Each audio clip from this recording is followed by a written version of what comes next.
All right, and please let me know if you can't see my screen for any reason. I had one earlier this month that nobody could see my screen. All right. Well, it looks like everybody is on right now, so we will go ahead and get started. This week, well, I'm on the wrong slide apparently.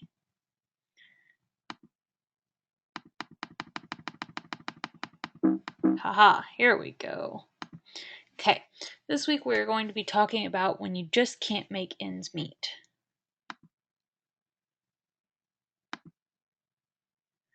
All right.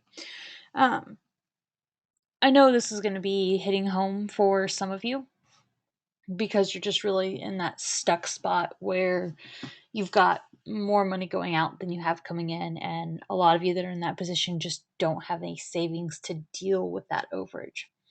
So definitely pay attention to what we're going to talk here. And a couple of the things I'm going to mention tonight, we're actually going to go into deeper in a couple later sessions.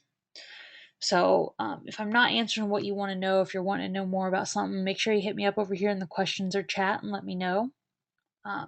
And we will go on from there. All right, let's go ahead and get on with this then. First, we're going to talk about cutting expenses. And a lot of this you guys are going to know. Some of it might be a little bit of a spin on what you're used to.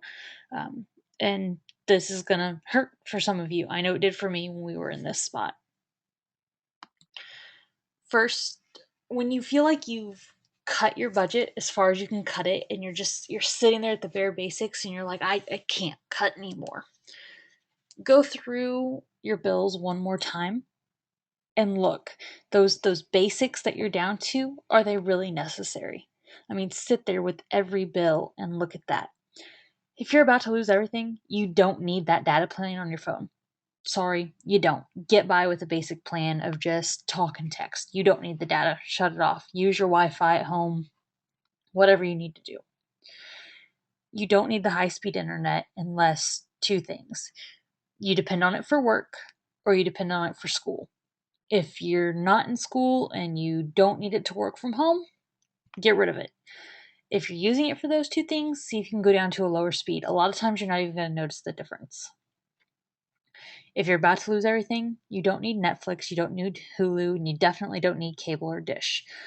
Your husbands can whine and bitch, but if you're about to lose everything, it really doesn't matter. Okay, if you're that down to the bone, these basics need to go. Okay? Next, if you're down to that spot, look at downsizing your house. Move to a cheaper place if you can. If you're renting and you're near the end of your lease or you know you can get out of your lease, go to something smaller.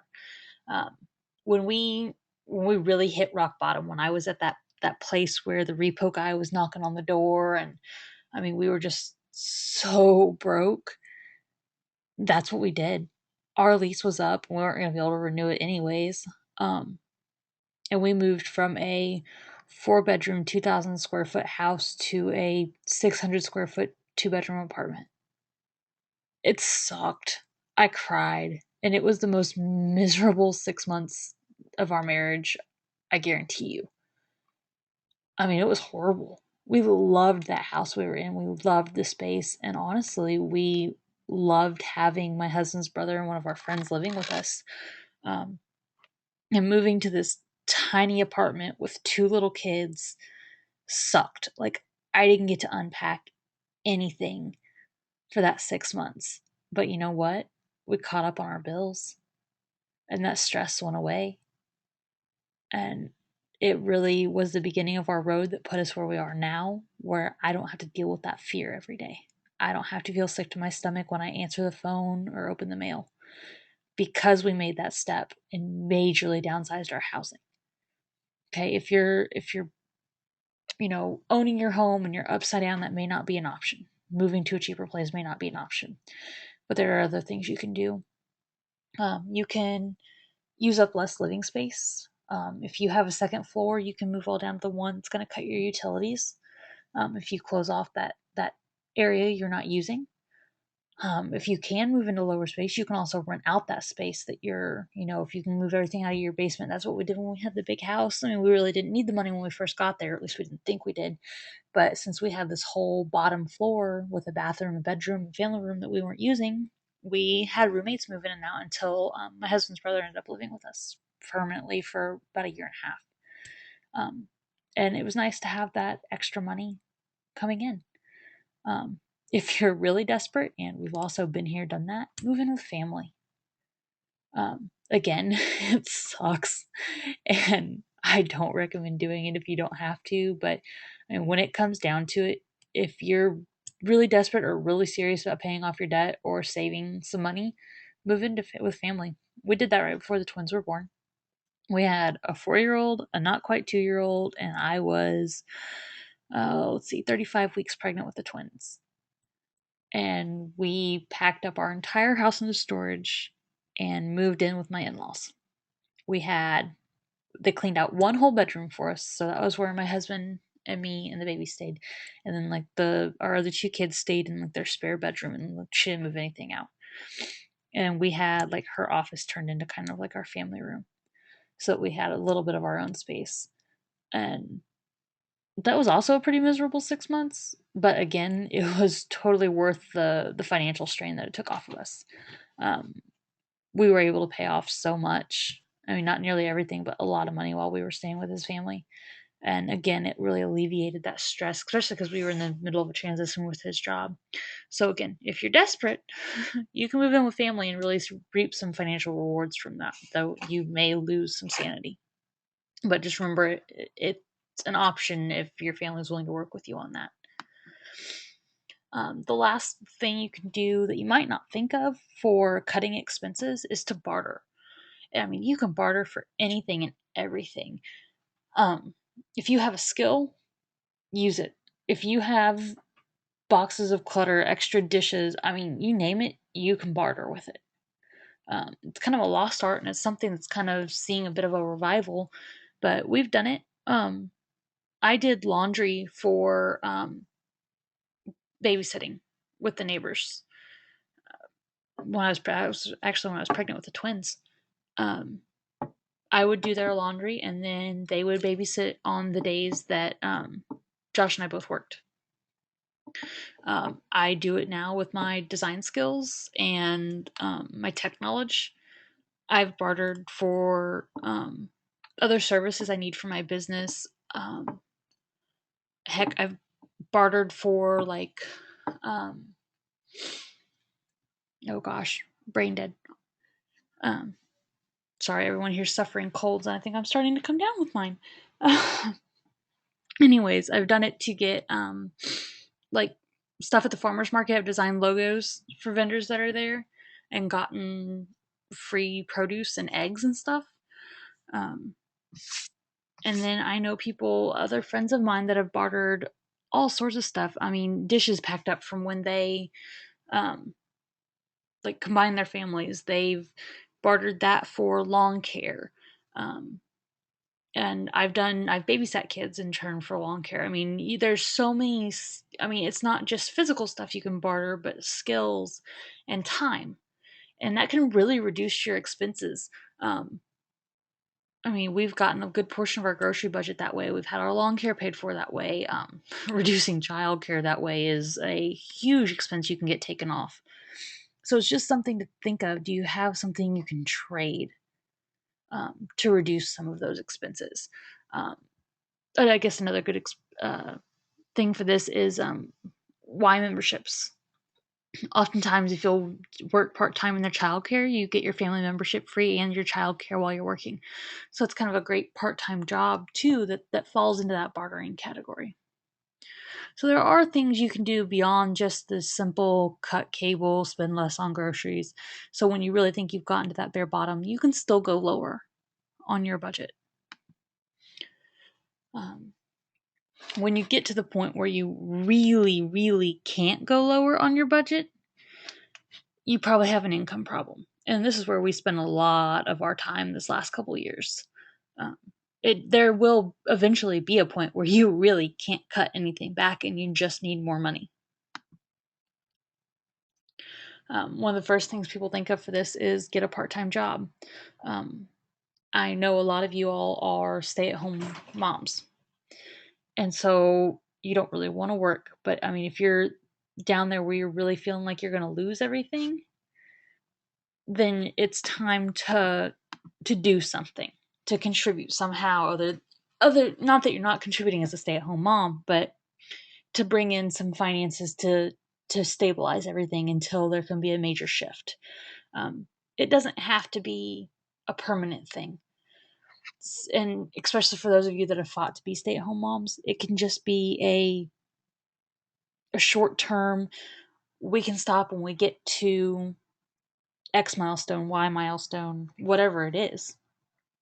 And again, we've been here, done this. I'm speaking as the voice of experience. After our second child was born, I really wanted to stay home. Was really struggling and determined to breastfeed, and I knew that going back to work was going to hurt that, but we couldn't afford for me to stay home all the time. Um, Started out, I got a temp job working with the company my mom was with, and I just worked like 20 hours a week during the mornings. So, 4 or 5 4-hour shifts, and just a little bit of work here and there. We knew from the start it would be short term, but at least it was bringing in a little income. And we had family that could keep our then 2-year-old and newborn, so that I wasn't having to shell out childcare expenses on top of that. When that ended, we went to working opposite shifts. I went back to waiting tables, and he was cooking during the day. And so I was waiting, I was doing second shift waiting tables, and we only like occasionally had overlap, and then we would barter for childcare.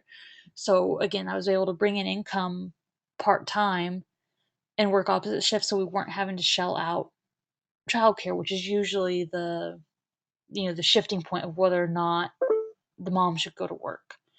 Um, And then, if neither of those are really an option for you, you can consider working from home or odd jobs. Um, Honestly, working from home is what turned this around, like our whole financial situation around for us. Um, it helped me mentally because I did not transition well to. I mean, I wanted to be at home, I wanted to be with the kids, but then I kind of was in this limbo of feeling really helpless because I wasn't contributing and I wasn't helping dig us out of this mess of debt we're in. So the working from home gave me the best of both worlds, and I'm still absolutely loving it 2 years later. Um, it's what's propelling us to getting out of debt. So not only is it great when you can't make ends meet, but it can really be something that can allow you to take hold and achieve some of those dreams later on too. Um, so look at work at home opportunities. Be careful. There's some crazy scams out there when you like start looking on Craigslist for work at home stuff. But there are legitimate ones out there. And if you're looking for something like that, email me. I can help you find what will fit for you and your family and your situation, because there's no one size fits all thing out there. And another option, I guess I don't have it listed here, is odd jobs. Um, and this is something you and your husband can do. Um, Mow lawns, babysit a little bit. There's so many options out there that just can have to be short, can be short term and something to get you that quick cash when your ends just aren't meeting that month. Um, and talked about it briefly before, but in the last one, but self-employment again. Use your skills to bring in that money. Um, I'm a graphic designer by trade, and when we're really tight on money, like when the military messes up our pay, which has happened more times than I want to admit this last couple months, I start advertising for business card design, logo design. I mean, things that I can whip out quick using my skills and have cash immediately for. Um, so use your skills. If you can sew, offer to tailor, hem, mend things for people. If you really don't mind folding laundry, take in laundry to do. Especially if you live near a military base or a college. Oh man, those boys will pay out the rear to have somebody do their laundry for them. And it's quick, and you don't really have to leave your house. Or if you have a couple hours, you can run to the laundromat and do a lot at once. I mean, it cuts into your profits a little bit, but not as much as you would think. Um, so I mean, use these skills. If you can cook or you're good at meal planning, these are things that people will pay you to do if you advertise it right. I mean, just put it out there on Facebook and you would be surprised how many people will come calling for you to do things like this for them. Use your skills, use your passions. You never know what you do to get quick cash now might morph into something bigger later on down the road for you. Um, but just don't ignore those little things you can do to bring in cash when you really need it. And sell everything. We are going to have another whole webinar on this in a couple weeks, and I've got some awesome guest speakers lined up for you that are just great at doing this. But I mean, if you're really, really desperate for cash, you can come up with a couple grand by selling things in a weekend. Not even kidding, not exaggerating. I've done it, and I know others that have done it. If you have anything sitting in boxes in your garage or attic, start there. Okay? Get rid of all those collectibles that are just collecting dust in boxes because you have nowhere to store them.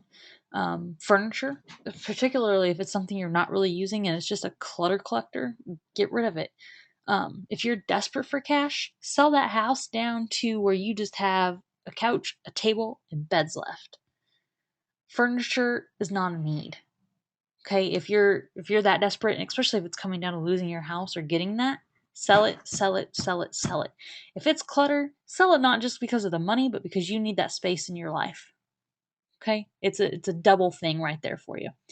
And if you're super, super, super desperate, well, plasma, you don't have to be that desperate, but always send your husband off to sell sperm if you really get that desperate. And you guys think I'm joking putting this on here? I'm totally not. I know people that have saved their homes because they made that step. And plasma, you can donate it or you can sell it depending on where you are, but it actually pays really well if you can get approved to sell. Something I'll have to look up the website, but there's a reputable one where you can find plasma centers. And they actually pay pretty good, $40 or $60 a time you go in at most of them. So again, it's a good way to get if you have the time to do it, and it's really a good time to catch up on your books. But seriously, if you need the money, sell everything until the kids think they're next. That's one of my favorite Dave Ramsey phrases that I picked up. Sell everything and anything to make that cash if you need it to keep the lights on or put food on the table. Don't be afraid to let go of things that you really normally wouldn't. Now, when you're really desperate, and I mean down to the bones, gonna lose the house, repo man at the door, again, been there. These are the steps you can take. Ask for help. This is what a lot of us wait and wait and wait and wait and put off and just don't want to do. And I totally understand. But there comes a point when it's the appropriate thing to do. And again, this is something to remember, it's only short term. I know nobody wants to go apply for food stamps or WIC or housing assistance or daycare assistance or, God forbid, ask your family for money. But when it comes down to it, you really have to swallow your pride. And remember, it's only short term. This isn't forever, okay? And not everybody has to know you've done it. But you have to put your family first. And honestly, that day that I went in to apply for food stamps, I was so embarrassed. Like, I felt horrible. I was I was 21, or because I had just turned 22. And I had a newborn and a toddler. And I just knew walking in there that I was being looked at as that young mom, and my kids look nothing alike, so I'm sure everybody thought that I was just some young single mom with kids by different dads, and that I could just feel the judgment as I went in. But I knew my family had to come first. Well, lo and behold, that was a waste because we couldn't get approved for food stamps anyways. Long story, but essentially they decided we made too much money because we were a cook and a waitress. But still, the point is I tried. We ended up getting on WIC, and there's not much more embarrassing than going and getting WIC, especially after the twins came and we were still on it for a little bit with 4 kids. And, that's when you get the, what causes that stares. But you know what? My family came first, and being able to feed them came first and was more important than the judgmental looks I got. And when you get to that point, do what you have to do to keep your family together and to keep a roof over your heads and food on the table. Um, there came a time when we had to ask family for money. I mean, there came a time when we moved in with family. And I'll admit that it sucks and that you don't want to have to do it. But I'm also telling you from experience that when you get to that point, you will do whatever it takes to put your family first. Okay. And there's no shame in that. There's no shame in taking care of your family however you need to.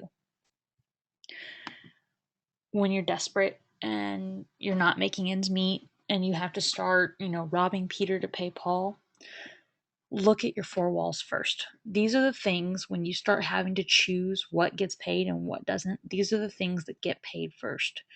First, you feed your family. Then you pay your rent and your utilities. You keep that roof over your head. You keep the lights and the water on. Then you pay transportation, car payment, insurance, fuel. Okay. And last, you make sure that all your clothing needs are taken care of. MasterCard can wait. Sallie Mae, all your wonderful student loans can wait. Are they going to throw a fit? Oh, yeah. But they are less important than keeping that roof over your head and that food on the table. What you can do, because you really, you don't want those creditors to get too antsy and sue you if you're not paying. Use a pro rata plan, or, just, you may not be able to make your full minimum payment, but pay them something. Send them a letter or call them. Better to get it in writing, and let them know. Try to work with them first. A lot of them will lower your minimum payment, lower your interest rate, if you're upfront with them. Um, don't be afraid to get a payment or two behind if they insist you have to be behind before they'll work with you. It's at this point your credit score needs to be the least of your worries. Um, Even if you're just paying each of those credit cards or whatever $1 a month, most of them will be kept at bay and won't complain too terribly much because they know you're making an effort. And again, this is a short term thing, but you have to make sure that your priorities are right. Um, the reason your housing and car payment go up top with those 4 walls is because they actually have a lien against something and, could take something away from you if you get behind on them. So they need to be a priority. But all those unsecured debts go to below me on the totem pole. If you're in that spot and you need help figuring that out, writing those letters, whatever, let me know. I can help you with that. Again, been there, done that. I've also worked on the banking side of it, so um, definitely have seen how the credit cards and stuff work from their end on it, and I can help you out with that. Remember though, your 4 walls come first. And when you're really, really down there, it's going to be really, really, really hard to think about this. But sometimes when you're in the pits of it, you really have to look at the future and plan for the future and plan for milestones. Like, I we only have to work opposite shifts and deal with not seeing each other until we reach XYZ, until my husband gets this raise or until we pay off this debt. Look at the future. Also look towards future milestones, like if you want to go back to work full time when your kids are in school, or jump headlong into being self-employed when you pay off these debts, and make sure you're taking the steps to get to those points. um, Finish your degree if you need to, or start looking, getting your foundation for your business laid, whatever it needs to be to get you ready for those milestones. um, because while you really need to be concerned with making sure things are paid now, you don't want to forget that eventually you're going to get out of this, and you need something to look forward to and a plan. So make sure that you're looking at that future. And that even includes things like being willing to move. Um, we did that. Remember my story the first week about how we ended up in Michigan? Very recently. because we were able, when we were in the pits and struggling, to look forward and see that some big change like that would be better for our family in the long run. So don't forget to look at the big picture too, even when you're focused on just surviving the day or the week or the month. All right, and we are getting close to wrapping up. I know we started late, so I don't want to keep you guys too long. I hope you guys got something new out of tonight, especially if you're really struggling to make ends meet. Um, for those of you that were here last week or just catching in, last week we talked about budgeting tips and tools, and I asked you all to start tracking um, your budgets. You know, you're tracking your spending and making your budgets. So I want to check in with you all this week. Shoot me an email, let me know how that's going. Or if you have any questions or need help making your budget, let me know. Catch me on the Facebook group, message me on Facebook, email me, whatever you need to do, and we'll make sure that you're moving forward with that. Um, and if you were really struggling, hopefully something this week really helped you out. Next week, we're going to talk about time management. We're going to have this awesome guest speaker, Sarah Finks from sarahfinks.com. She is a life management expert, and she's awesome. I mean, just awesome. There's a reason I pay this woman every month, because she kicks me in the rear and makes sure I'm doing what I need to do to succeed for my family. And not just my business, but every aspect of my family life and my life in general. Um, and you're probably wondering what the heck time management has to do with simplifying money, and that's reasonable. But you'll learn the further we get into this that your time matters, and at some point you have to look at what things you're doing to save money that are not reflectant of your time, and where the trade-off needs to be with that. So Sarah's gonna talk to us about that next week, and I hope you all really get a lot out of her. All right. Well, we are going to go ahead and end this. And if you have any questions, need anything, please just hit me up on the Facebook group or shoot me an email. It's Danny@DannySchnockenberg.com if you're new. I look forward to talking to you all this week, and hopefully I'll get those printables out now that we're back from this conference that I mentioned last week, so that you know some budgeting stuff to help you all out.